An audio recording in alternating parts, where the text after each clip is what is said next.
Good evening, ladies and gents. It's Jack Milner here, joined by Paul Finnegan, trader extraordinaire here from BetVictor, with a lovely video preview for We Love Betting, and predominantly having a look at the Charlie Hall Chase Day at Wetherby. The jump season is back. All these flat fans, they can do one. Basically, we can't have any of this champagne drinking, Pimm's drinking, waistcoat wearing, trilby wearing.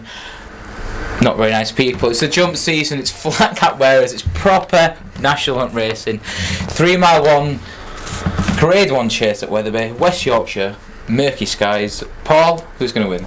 Well, we'll be looking forward to this race for months, haven't we? For me, can't see past long run. I just can't see how it can get beat. There's nothing in the race of the calibre of the horse. Would you say it's a different calibre of horse in this field? You could say that. I mean, right? Looking down the card here, I know it's been a bit of money for Union East in the week, but it's going to have to improve so much to trouble long run, in my opinion. I know it could do, but probably has strengthened up a bit another year older. But long run, he's top rated 170 in the race. He's got basically the field have got to find at least half a stone with him. I concede that. However, you're going to say long run 3 consecutive years, been a beaten favourite first time out. He was supposed to be a steering job. Handicap good thing in the Paddy Power off 157, beaten. That's a long time ago. Second to Corto Star in the Betfair Chase, beaten. Second to Silviniaco Conte, beaten. Is there anything? That's a fact. Let's talk about facts. Is there anything of the calibre of Corto Star or Silviniaco Conte in this race? Admittedly, they're in danger according to the betting. Well, I'm just going to continue talking about Union East for a second. I mean, I know people say Dom Alco's improved for stepping up to around 3 miles, but against Adrian's approach last year, he didn't look the strongest stay to me, and then disappointed in the RSA. Okay, I'll give you that. And I mean, Beneficient you mentioned. Does he stay? Well, yeah, he won over 2.5 at Cheltenham. He beat Captain Conan and Dynasty, went and won Grade 1 Novice Chasers at Aintree, but yeah, I suppose 2.5. If he stays the trip, he's the danger. You've got to say that. But he had his pike opener the other week in September, I think it was, in over 1.6 miles. The rest in flat race, just shy of listed class. I mean, does a horse that stays 3 mile 1 furlong come fourth in that kind of race? It's like Aidan O'Brien. Oh yeah, all my horses got bags of speed, bags of stamina. Thing is, he's trained by a genius, Tony Martin. Knows how to get them right for a day. Yeah, people go on about his. He don't know. People overrate his record in England, I think. Ted Veal? What's that one that you said was adamant when running that handicap a couple of weeks ago? I just can't see past long run. Nothing's anywhere near him in this race, in my opinion. I think it's a good thing. We'll agree to disagree. Long run for Mr. Finnegan. 5-4 with us at BetVictor. I'm going to go with Beneficient 8-1. It's a working man's price. We've got 3 superstar races tomorrow, all 7 runner affairs. The second of which being at Fisher's Cross, 10-11 with us at BetVictor in the West Yorkshire Hurdle. West Yorkshire, lovely part of the world. Not biased. At Fisher's Cross, Rebecca Curtis. I'm not sure. I mean, people think it's a good thing, but I'm unconvinced myself. I mean, what's it beaten so far? There is a slight question mark over that. I mean, you look at Cheltenham last year when Ballycasey pulled out. African Gold in second. They all pulled out with the weather. Do much at Aintree next time. They beat just a par at Aintree. I know he beat it out of sight, but that got beaten the other day. 4-7, I think it went off. Well, top rated in the race, Tidal Bay, won the race last year. Paul Nicholls, Ruby Walsh. Ruby Walsh doesn't ride this time, obviously. He's in Ireland for Willie Mullins. But top rated, he's got to give £4 away, but he goes well fresh. He won it last year. He's 7-2. Does that look a big price? He's my idea of the betting angle on the race. I mean, I can just see Nicholls. I mean, he's 12-year-old now, Tidal Bay. I can just see him setting him up like he did with Corto Star when he came back to form, and I think he'll go for the early season races. I mean, at 12-year-old, he's going to struggle to trouble the principals when he gets round to the likes of Cheltenham and Aintree. I can just see him trying to make hay this time of the season with him. Make it in the West. I mean, I read the other day. Obviously, he's going to come on a lot for the run. This could be the time, for a horse like Tidal Bay to beat him. Well, yeah, 5-1 with us a BetVictor for the World Hurdle. Non-money money back, obviously. Tidal Bay, his form is unbelievable. If you look through his form last year, he won this. He went and finished 3rd in the Hennessy behind First Lieutenant, Grade 1 winner subsequently.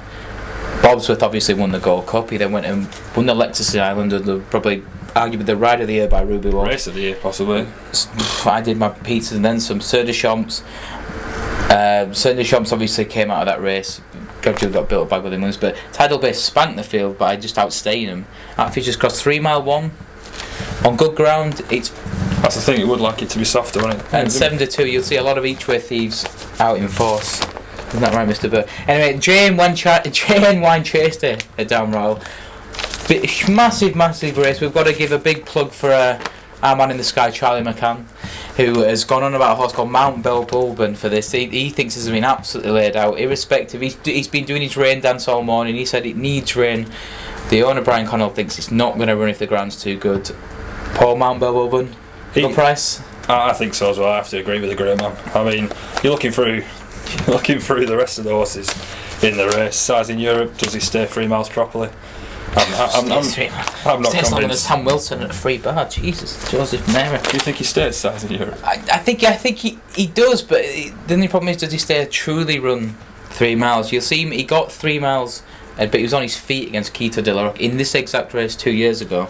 It's probably a better race this time. And it's a much better big place. Corto Star last year's winner turns out again, and Mount Belbulben. Corto Star. Corto Star obviously said Corto Star half, but they won it last year. He beat First Lieutenant. He reopposes, but he wants a spring horse, really. Let's be honest. I think, I mean, he will workmanlike against Bailey Green in his comeback. You could probably expect him to need it at his age, but I think he'd get 3 miles maybe around Kempton on decent ground, but I'm not convinced he does properly in this race. And First Lieutenant, I mean, I think he's the second half of the season horse myself. I think he'll come good in around Aintree time again, like he did this time last year. Probably his best performance for me last year when he beat Sylvain Alconti and then Minora, who always comes good at Aintree. I just don't think he'll be anywhere near his peak this time of the year. Coral Stone, even twice the price of First Lieutenant, and he beat him last year in the race.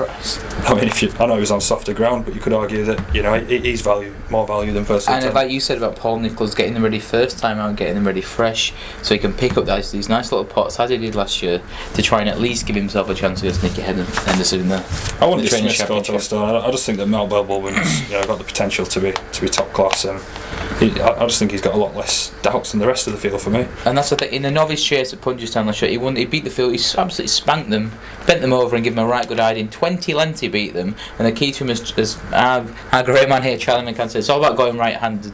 Ignore the starts. He's gone through every single run. All he needs to do is go right-handed. He's going to ideally running this, then go to Kempton. He's 20-1 with us at BetVictor of the King George at Kempton on Boxing Day.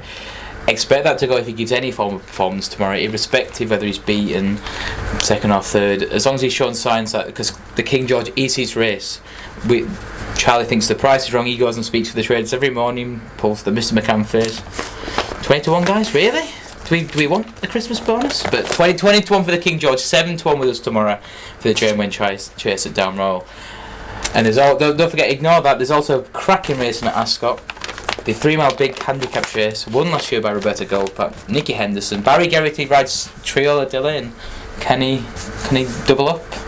I don't think that Roberto Goldpack will win again at his age. I'm looking for something a little bit younger, maybe a little bit more exposed in the race. I'm looking at Buddy Bolero. Oh yes. I think he'd be in each way still, really, 4 places in the race, around the 6-1 mark. And unexposed pipe horse, progressive, looked promising last year. Pipe horse, the fire, and he's promising mare was well back today in an novice hurdle, dotted up. Antonio Emery just got nailed by Ray Star, 158 rated over hurdles, so the stable are in cracking form, and we probably expect a lot of money for them. Probably 6-1. I can't see him being out of the 4. Each way 2 more out. Okay, that's fine. We'll go with Buddy Bolero. There's a nice little each way tricks for you. Tidal Bay, Buddy Bolero, Mount Belbulben. And I'll throw two in just before we go and stroke Berkey's Tash. We've got Court Minstrel. If the ground stays quick, Court Minstrel, he's a champion hurdle horse in the making. He won the Scottish champion hurdle, admittedly a handicap last year, but he won it, and he won it well. The key to him, he needs to be held up on good ground. He's 33 from 50s with the champion. Obviously, not running money back. If it's bottomless, he won't run. He'll save him for pastures new. But he runs tomorrow in a listed hurdle at Ascot, as does Beachfire for JP Ferguson novice hurdle. He's going to have a lot of interesting options come Cheltenham time, whether he goes for the Albert Bartlett or the Neptune. He was 100 rated on the flat with John Gosden, and providing he stands up tomorrow, he's going to be hard to beat. You agree, Paul? Yeah, we'll go with that. Carry on. For all your betting needs, go to betvictor.com and have a nice weekend. See you there.